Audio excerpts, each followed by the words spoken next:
If you look back at the recent history of fly fishing, you'll find that streamer fishing was a different game. A streamer was something you tied on when dries and wets didn't work, or when the water was too high and dirty to fish anything else. Modern streamer fishing looks a lot different. Fly fishers now sometimes fish them throughout the day and not just at opportunistic moments. And the flies have gotten a lot bigger. In this show, we'll explore how streamer fishing has evolved and how to take advantage of this exciting and visual method of fly fishing. Oh yeah, nice fish! That fish has already refused that fly, and you're gonna have to try just a slightly different pattern. The roll cast pickup is a great cast to use in a lot of fishing situations. This is a beautiful wild trout from a small stream, just a gorgeous little fish. I say hit that bank. Let's go to that grass bed.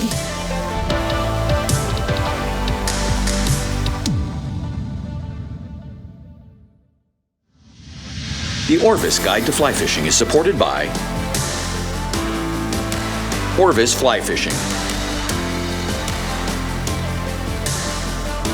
Yellowstone Teton Territory, Crazy Rainbow Ranch, Adipose Boat Works, Global Rescue, Trout Unlimited, Oscar Blues Brewery. You can catch big trout on nymphs and dry flies, but most experienced anglers know that to catch the biggest trout in the river, you need to fish big flies. Large trout don't feed as often as smaller trout, and they may feed only once a day or even once every few days. When they leave their protected lies to feed, unless a heavy hatch is in progress, they're more likely to look for bigger morsels they can capture with less energy. Baitfish, frogs, mice, and large crayfish. So we're in down East Maine on Grand Lake Stream, home of 20th century streamer fishing. A lot of the classic patterns that came out of the streamer world came from here. Things like the gray ghost and various bucktails.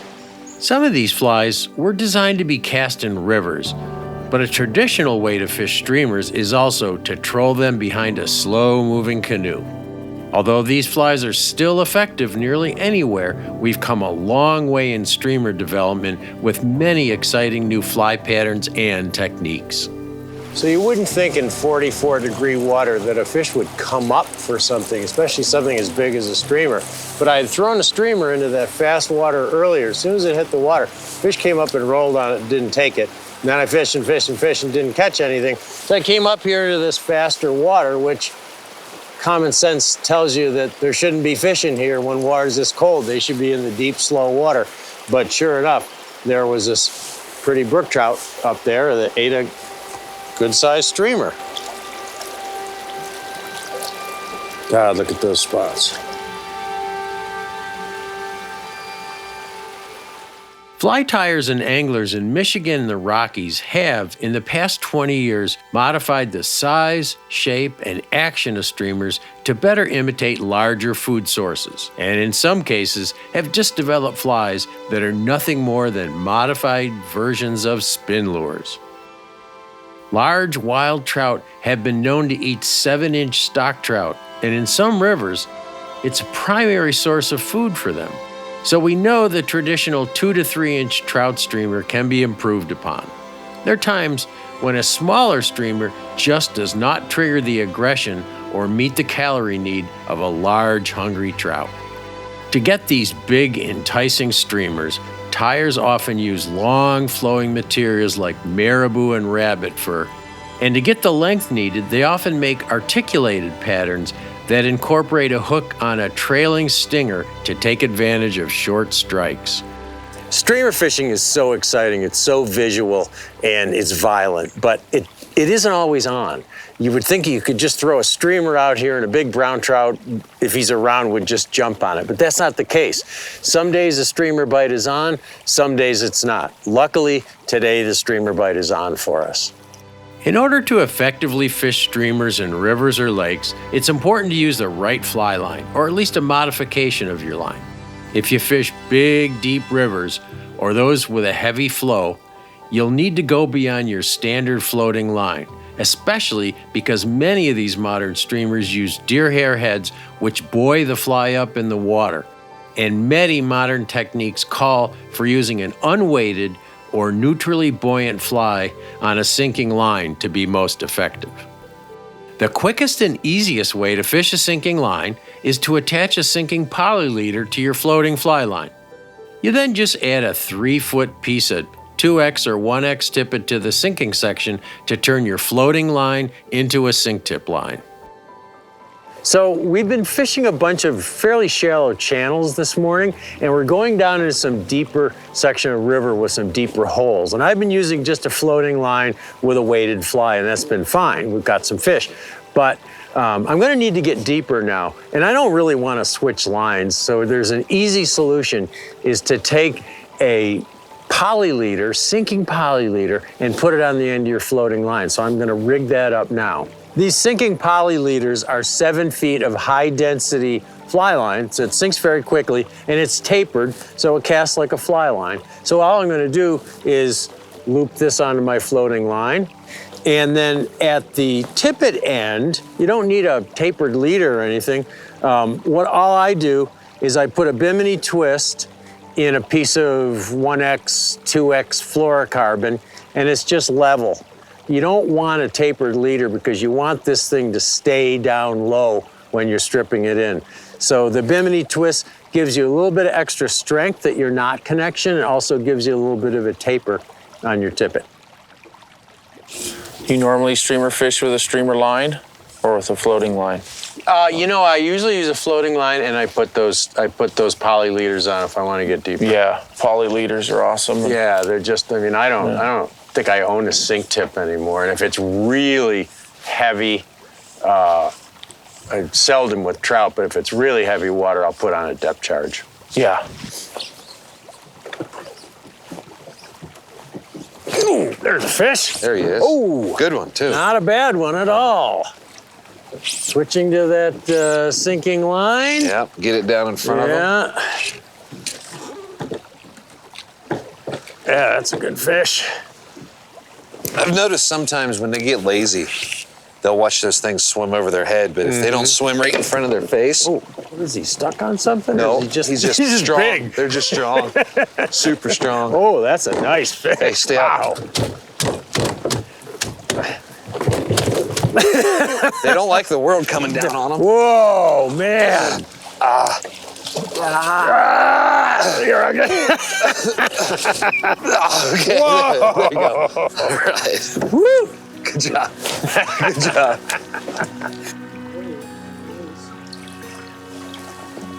Poly leaders are fine for smaller rivers and slower currents, but for water over 3 feet deep or very heavy flows, you'll probably need a sink tip line which has a front sinking section plus a rear section of floating line. Your general purpose streamer line for most rivers and streams is a sink tip line with 12 to 15 feet of high density sinking line. It's ideal for getting a streamer down in the water column fast and keeping it there throughout the retrieve. For the very largest rivers, I also sometimes use a depth charge line in heavy water, which incorporates a full 30-foot sinking tip with an intermediate running line. It's your choice what kind of knot you use to attach a streamer to a heavy tippet like this. Some anglers prefer a loop knot because they feel it allows the fly to dart and wiggle in the current better. If you fish sinking lines, it's a good idea to modify your casting. Sometimes making one short cast to get your line on the surface and then a delivery cast works well. But let's visit casting instructor Pete Kutzer to get some detailed tips on casting sinking lines. I'm going to talk to you about casting sinking lines and intermediate lines.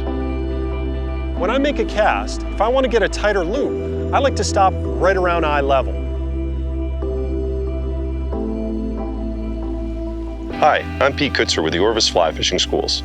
Today I want to talk to you about casting sinking lines and ways you can use these really effective tools to catch fish in deep water situations. Sinking lines are great, effective tools when you're fishing large bodies of water like this lake, maybe the ocean, even rivers in high water situations.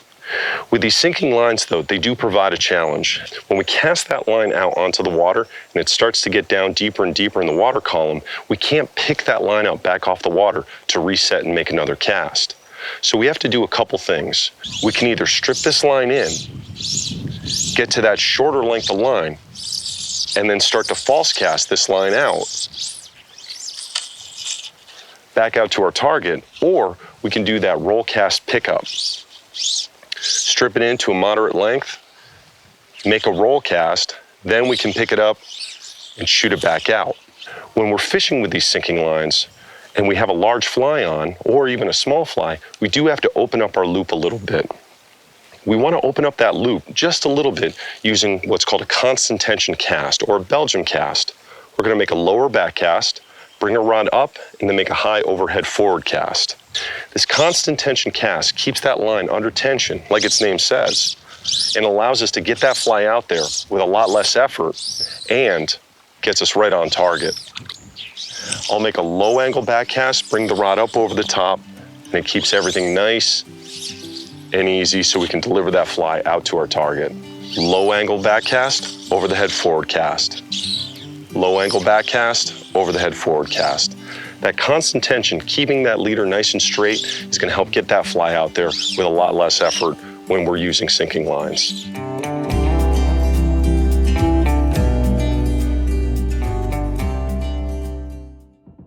Now that you've learned about the flies and lines, let's explore how to present the fly in all kinds of water. The traditional way of fishing a streamer is to cast across the river or at 45 degrees downstream and strip back. This works well, but there are many subtleties you can incorporate into your streamer game. In streamer techniques, whether you're stripping the fly or just swinging it, keep your rod tip low and pointed at the fly. Don't think of striking. Just keep stripping until you feel the solid weight of the fish. Raising the rod tip to strike a fish may pull the fly away from a fish, and you also can't always get a solid set by using the rod. It's much better to strike with your stripping hand than quickly lifting the rod to fight the fish. Baitfish and crayfish don't often swim across current lanes, especially in faster water. They either struggle upstream or they dart downstream when being pursued by trout. By introducing a mend into your cast, either with a reach cast or by mending after the fly line hits the water, you can swim your fly upstream or downstream for longer distances than if you began your strip immediately. Additionally, an upstream mend can help to sink your fly a bit more before you start your retrieve. So sometimes when you're fishing a streamer, you want the fly to change direction. And it's really easy to do that with mends. So what I'm going to do is I'm going to cast my line out here. I'm going to start with a couple strips with the line straight. Then I'm going to make a mend to the left, make a couple strips, make a mend to the right, make a couple strips. And that streamer will dart back and forth through the water like a predator's chasing it. As with any kind of fly fishing, you need to experiment with your retrieves until you find what works. In streamer fishing, it's especially important, as changing conditions can change the mood of the fish even from one day to the next. So there's a number of ways you can fish streamers. One is you can just cast across the current or quartering downstream and just let the fly swing. Maybe put a little mend in there to get the fly down a little bit, and then just let it swing in the current. Do nothing else. Let it come all the way around, strip it a few times back to you, pick up and cast again. You can fish a streamer upstream and kind of strip it back to you. You can strip it fast, or you can strip it with some pauses and let it flutter in the current. You don't have to worry about detecting a strike because the fish will really hammer this fly. And the other way you can do it is you can take that cross-stream delivery, and instead of swinging the fly, you can strip it and make it move. Sometimes you want to strip steadily. Sometimes you want to do maybe a couple little strips and then pause. Mix it up, because you never know on any given day what approach and what retrieve the fish are going to prefer. It's always a smart idea to listen to guides or just watch local anglers fish streamers. Here, Blake Jackson explains his streamer philosophy on the North Platte River in Wyoming. I think there's multiple techniques that we use when streamer fishing, but generally with a floating line, really kind of what you're doing, Tom, is ideal, where you throw it in super tight. And my big preference is to give it 2 or 3 good strips off the bank and then slow it down just a little bit in order to let it sink. Okay. And really primarily because we're using a floating line. If we were using a sink tip or like a bank robber line, that sort of thing, we might strip it a little quicker because we've got some tungsten tipped line to help get some depth to it. But a lot of our fish will sit up in that shallow shelf right off the gate or right out of the bank, and then once it drops off the shelf, it's a little better to let the streamer fall slightly and get a little bit of depth to it.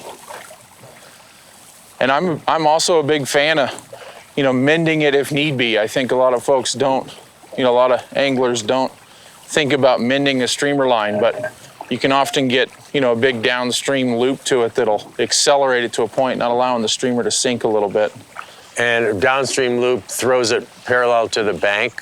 Yeah. Keeps it more parallel to the bank? Right, which has some advantages, but at times, it also increases your speed, right? So yeah. If you're looking for it to sink a little bit, then giving it a little mend and letting it kind of fall isn't a bad thing.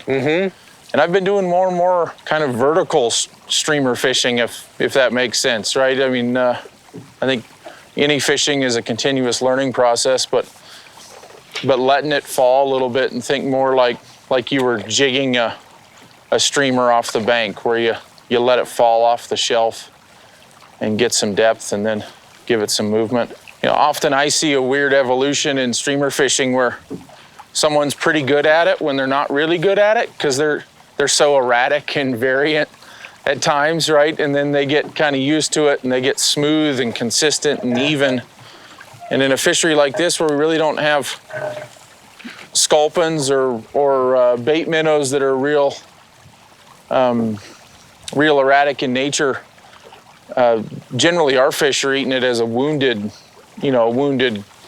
baby minnow or another wounded fish. So, kind of having the erratic movement to it is even better yet, instead of smooth and even and consistent, kind of varying it. Like you said, once you find the recipe that seems to work, keep going back to the well and using the same recipe versus, changing something that's working for you.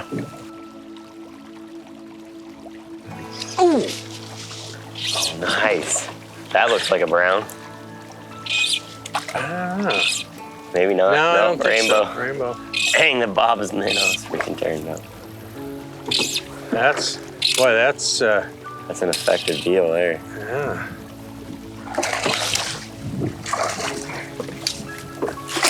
A little bit better fish. Yeah, getting bigger. Yeah.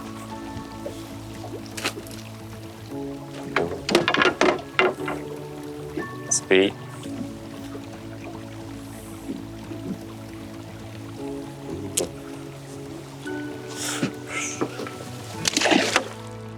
In general, if the water temperature is below 50 degrees, you'll want to slow down your strips and use frequent pauses. As the water warms and trout are more likely to chase your fly a long distance, you can speed up your retrieve. I've had trout in 60-degree water chase my fly over 50 feet, right to my feet.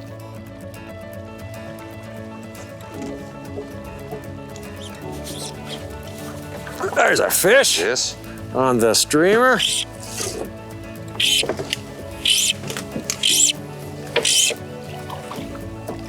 Ooh, I think it was a brown trout too. Yeah.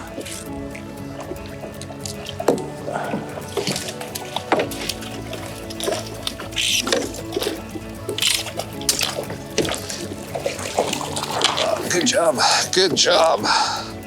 In smaller streams, where you don't have the luxury of mending line or using a sink tip line to get the fly deeper, you often need to use a heavily weighted fly on a floating line with a longer leader. You need to get the fly quickly into those deeper pockets. Sometimes, especially in slower water, Fishing unweighted streamers on a long leader can dredge up trout, even in bright sunlight.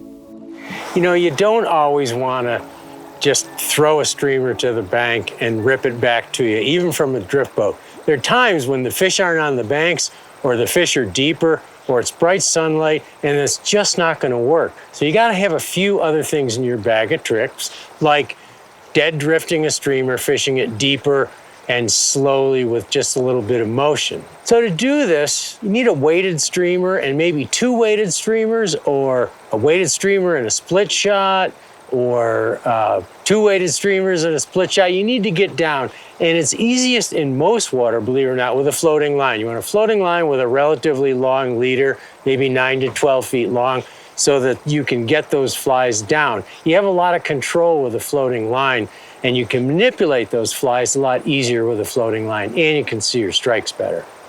So to do this, of course, it varies in what kind of water you're in, but you basically want to try to throw your streamer or streamers at an upstream angle, and don't give them much action. So you want to throw them upstream. You want to keep a tight line all the time. So you want to strip line back to you, and then occasionally maybe give it a little twitch by stripping line a little bit faster and then letting it settle, but it's not a constant stripping motion. You want the fly to move a little bit and then to tumble in the current. So whatever you need to do to keep a tight line, keep that fly drifting in the current, keep it deep, and then every once in a while, give it a little twitch. Come on, fish.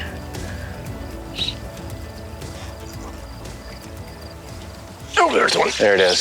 Whoa. Gonna hit the anchor. Wow, that flying rooster tail through the water. He took off.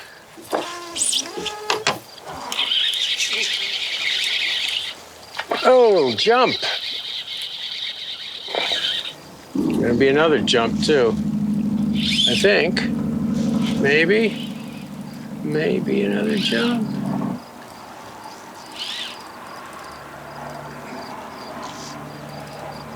Oh, I thought it was gonna be another jump, but I guess not.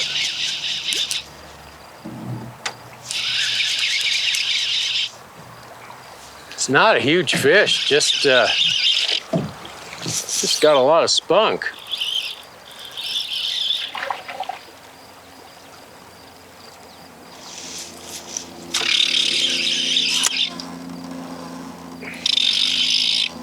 Nice We job, were just Tom. talking about how slow it had gotten.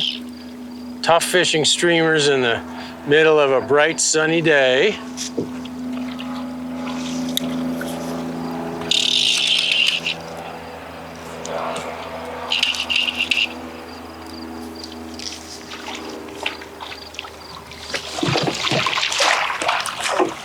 Thank you, Jeremy. You're welcome.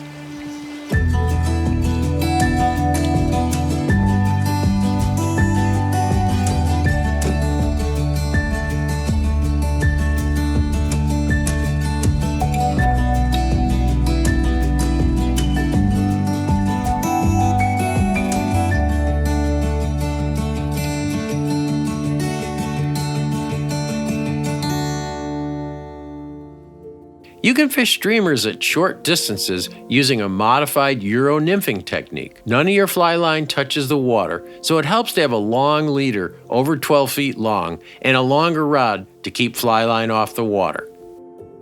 Use a small, heavily weighted streamer or a split shot ahead of your streamer. Lob the fly upstream, and with a high rod tip, keep constant tension on the fly and twitch it slightly as it rolls down in the current. This is a deadly imitation of a sculpin or a crippled baitfish. Trout spey is a relatively new and fun way to fish streamers while covering a lot of water. You can do it with an ordinary fly rod or with a light two-handed rod commonly known as trout spey or micro spey rod. These rods offer the ability to make a much longer cast using a modified Skagit line, and they're especially useful if you have limited backcast room. A sinking head on the end of the Skagit line allows you to get your flies deeper on the swing.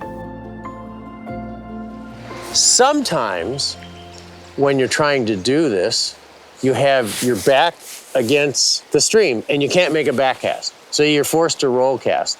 And it can be tough to roll cast halfway across the river. One of the ways to do this is to use a modified two-handed cast. So you can do a little snap tee or a double spey or a single spey, and that'll set you up for your roll cast, and then you can make a roll cast across the river. So I'm here in this big flat pool. I'm trying to get across there. It's very efficient, it's less tiring, and it's kind of fun.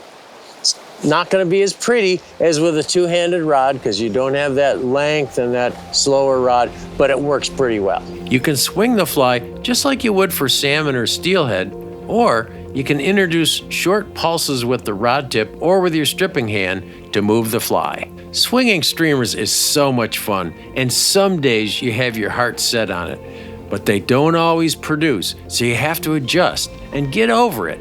Hanging a nymph on the end of your streamer is a great trick when other things don't work. So fishing's been tough, and when it's tough, you gotta be adaptable. I've been swinging streamers through this pool, classic streamer water, and nothing. So what I did is I've got a sinking tip on here, short leader, and a little streamer, and then a hare's ear nymph dropped off that. Not something I normally do, but you know, you got to try different things. When things aren't working, you have to switch it up. And so the hare's ear nymph was what caught this cute little brookie. Pretty fish, beautiful, beautiful shape. Big trout, especially browns, do a lot of feeding at night. Night fishing requires special care. First, never fish alone at night. Always go with a buddy. Second, know your water well. Never fish a stream you have not scouted during the day. You need to know where the submerged logs and drop-offs are. It's easy to see at night during a full moon, and you can try it, but from my experience, a dark night is always more productive when night fishing for trout. This is mainly a game for late spring through early fall. Warm, muggy nights seem to be the best. The best places to fish at night are typically those you would ignore during the day. Big trout move into the shallows, particularly backwaters and tails of pools at night, to hunt for baitfish, mice, and frogs. Your cast should be short, and your leader should be short and stout, about 5 feet a 20-pound test, because there's no room for playing fish at night when you can't see submerged snags. Flies to use at night include mice, unweighted streamers, or streamers with a deer hair head that make a wake on the surface. Black streamers are most visible at night, so keep your flies on the dark side. This is no place for slim baitfish imitations. Most of this fishing will be by feel, so one of the best ways is to cast across the current and just let your fly swing and wake on the surface. You can introduce little twitches by throwing in a few strips, but keep them small and slow. Strikes will typically not be vicious. You may hear a splash, or you may just feel a solid weight on the end of your line. Since you're fishing by feel, don't strike if you hear a splash. Strike once you feel the weight of the fish. Don't baby the fish. You've got a stout leader on the end. Get them in quickly before they run you into a snag in the dark. Some of the most exciting trout fishing is with mice because all the action happens on the surface. And mice are not only for fishing after dark. In some places, under the right conditions, trout will smash mouse patterns in the middle of the day. A mouse is a big piece of protein, and mice trigger the hunter-killer instinct of big trout. It's worth it for a trout to move 10 feet for a mouse because the energy expended in chasing a mouse is worth it. There are lots of mouse patterns available, and they all work well. Some are more difficult to cast than others, especially with a standard trout rod. You don't need a giant mouse pattern to be effective, and color doesn't seem to be that important as long as the fly looks alive when it swims and creates a disturbance that attracts trout from a distance. Many mouse patterns are meant to catch fishermen instead of trout. I doubt if trout will refuse your fly if it doesn't have the right color ears or whiskers. But they sure are fun to tie and fish. You need a floating line, a relatively stiff, short leader, like a regular knotless trout leader, cut back to about 6 feet and ending in a minimum of 1X or OX, which is about 12 to 15 pounds break strength. Cast your fly to a likely spot, sometimes right up on the bank. Try a twitch and pause retrieve or a slow, steady retrieve. Sometimes just swinging the fly in the current, especially in the tails of pools, can be effective.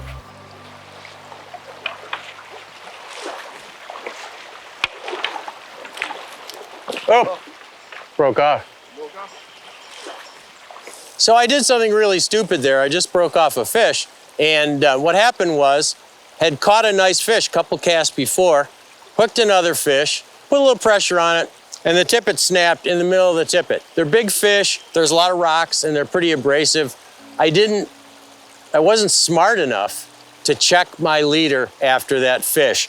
And what you want to do is after you catch a big fish, look at your knot, and then look at your leader, look for signs of abrasion, make sure that your leader is still sound. You'll get a lot of short strikes on mice. Fish may try to drown a mouse, so resist the impulse to strike by raising your rod tip. Just keep stripping, and if you don't connect, keep moving the fly, as the trout may come back for a second pass. Keep stripping until you feel the solid weight of a fish. When you're on a new river, just trying to find out if any large trout are present, a mousefly is an exciting way to at least locate them. So we're here in a different river today.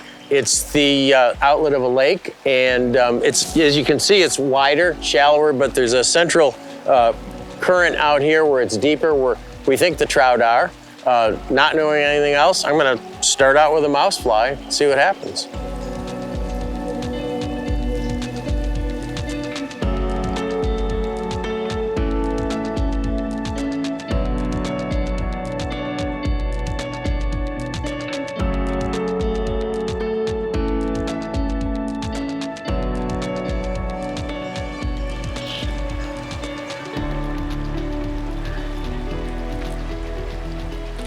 So this is the biggest brook trout of my life. I can tell you that for sure, because I've never caught one over 15 inches before. Wow.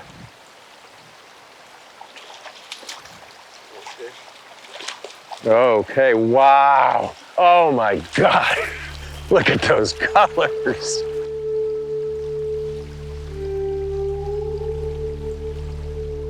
The surface strikes to mouse imitations are some of the most adrenaline-pumping moments in fly fishing. But unless you have your heart set on fishing surface flies, conventional streamers will land big trout for you on a more reliable basis. Whoa! Whoa! Was that fish taking my streamer there? Because the streamer was kind of deep. Was that fish actually a big fish though? Oh my God, look at this fish. Oh, and the colors.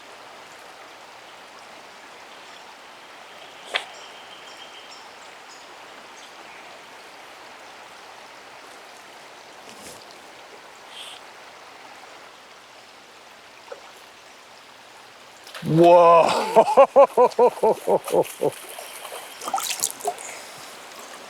Oh, look at how deep that fish is. Ah. So since the dry fly was fun, but since we switched to the streamer, we've had a fish on almost every cast in here.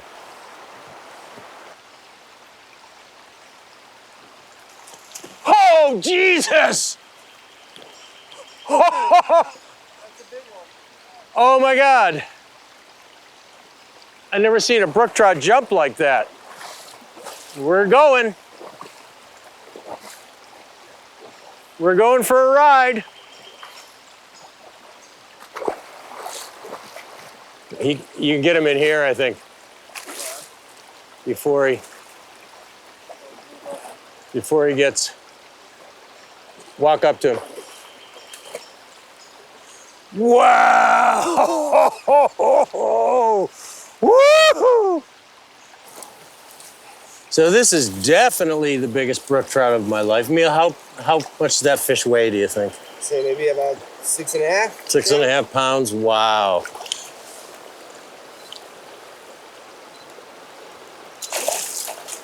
I love having to chase fish down through fast water. You know, it just adds so much to it. Oh, yeah. Especially when the wading's tough. Ooh, there's a fish, little brown.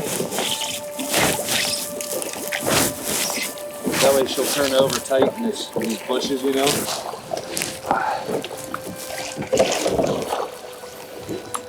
That's a pretty brown. Isn't it? Yeah. Looks Lock Haven almost. Yeah. Thanks for watching our show on modern streamers. You know, you don't always catch big fish on streamers, but it's always fast-paced, it's exciting, sometimes it's visual. When you're fishing streamers, don't ignore the little tiny traditional streamers. Sometimes they're more subtle and more effective than the big, ugly, articulated things. You'll notice that we concentrated more on streamer fishing technique than we did on choosing fly patterns and colors. Honestly, I think picking a streamer is more a matter of luck and whimsy, and in the long run, it might not matter that much. Sure, there are some days when a particular streamer pattern seems to light up the fish, but I'm not sure that any old streamer might work. Pick a streamer, fish it various ways, and then if it doesn't work, it just might not be a streamer day. The unpredictability is what makes fly fishing fun.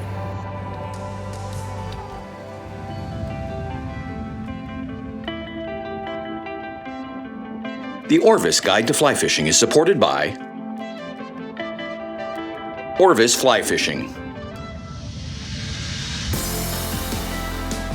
Yellowstone Teton Territory, Crazy Rainbow Ranch, Adipose Boat Works, Global Rescue,